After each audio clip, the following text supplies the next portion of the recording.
আসসালামু আলাইকুম সবাইকে। আজকে এমন একজন ব্যক্তির ব্যাপারে আমি কথা বলতে আসছি, আহ, যার ব্যাপারে অ্যাকচুয়ালি আমাদের সবার, স্পেশালি যারা ক্রিকেটিং সার্কেলে আছেন, ওনার ব্যাপারে আরও 17-18 বছর আগে আমাদের বলা উচিত ছিল। উনি এমন একজন ব্যক্তি, আহ, যে যে পরিমাণ কন্ট্রিবিউশন ওনার বাংলাদেশ ক্রিকেটে বা স্পোর্টসে, ওই হিসাবে তাকে আমরা আমরা অ্যাজ স্পোর্টস ফ্যামিলি ওই সম্মানটা তাকে দিতে পারিনি।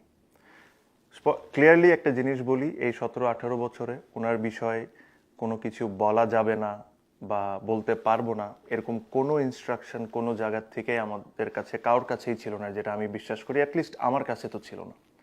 বাট তারপরও ফর সাম রিজন আমরা এই জিনিসটা ওনাকে যতটুকু সম্মান করা উচিত ছিল লাস্ট 17-18 বছরে, ওই জিনিসটা আমরা করতে পারিনি। হয়তোবা ফ্যামিলি মেম্বারদের সাথে, বন্ধু বান্ধবের সাথে, ক্রিকেটিং সার্কেলের মধ্যে ওনার বিষয় সবসময় উঠে আসতো, আমরা নিজেরা বলতাম। বাট পাবলিকলি যে জিনিসটা উনি ডিজার্ভ করতেন, ওনার পরিবার ডিজার্ভ করতেন, ওনার 2টা মেয়ে ডিজার্ভ করতেন, এই জিনিসটা আমরা কোনো সময় বলতে পারিনি। আমিও পারি নাই, আমার সাথে আরও অনেকেই পারেনি।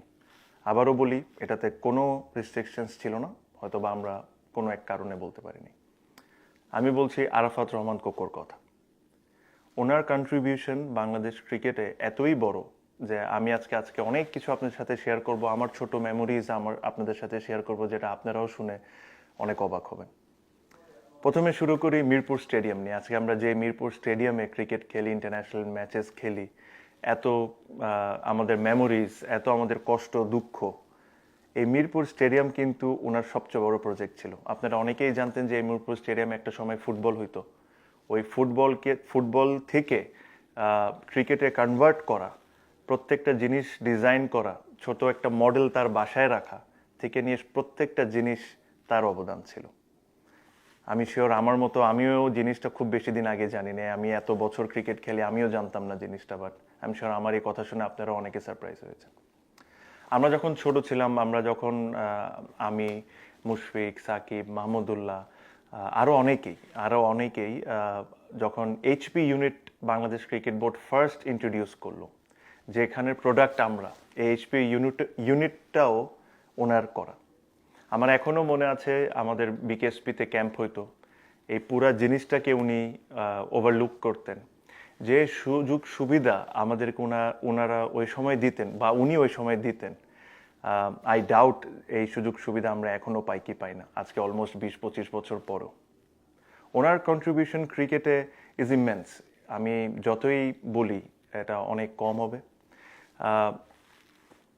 আমার পার্সোনাল এক্সপিরিয়েন্স শেয়ার করি। আমি 2006-এ, যে বছর আমি ন্যাশনাল টিমে ঢুকি, ওই বছর আমার একটা টিমে খেলার কথা ছিল। ওই টিম আমাকে শেষ মুহূর্তে, যেদিন সাইন করতে যাওয়ার কথা, ওই দিন আমাকে গাড়ির থেকে নামায় বললে যে আমরা নিতে পারবো না। তো আমার এখনো মনে আছে যে আমি ইস্টার্ন প্লাজার রাস্তার উপর কান্নাকাটি করছিলাম। তখনও উনি আমাকে হেল্পটা করেছিলেন, যে ওল্ড ডিওচেস টিমে, যে টিমের এখন আমি কাউন্সিলর, ওই টিমে আমাকে খেলার সুযোগ করে দিয়েছিলেন। এটা আরাফাত রহমান কোকোই ছিলেন।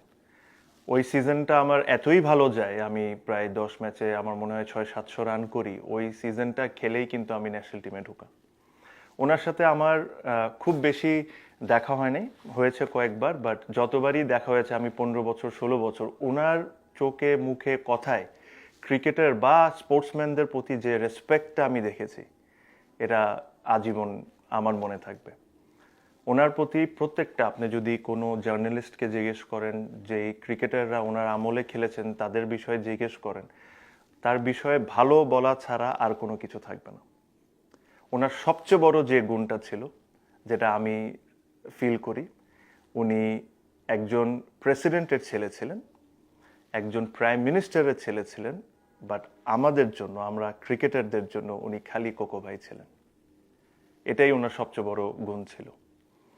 উনি কোনো সময় ওই নেম ট্যাগ নিয়ে বিসিবিতে আসেন নাই, বা ক্রিকেটের যে কোনো জায়গায় আসেন নাই যে উনি কোন ফ্যামিলি থেকে বিলং করেন। উনি একজন ইন্ডিভিজুয়াল আসছেন, একজন অর্গানাইজার হিসাবে আসছিলেন। ওনার কন্ট্রিবিউশন বাংলাদেশ ক্রিকেটে ইজ ম্যাসিভ, কোনো কাউট থেকে কম না। আনফর্চুনেটলি আমরা কোনো দিন এই সম্মানটা ওনাকে দিতে পারিনি।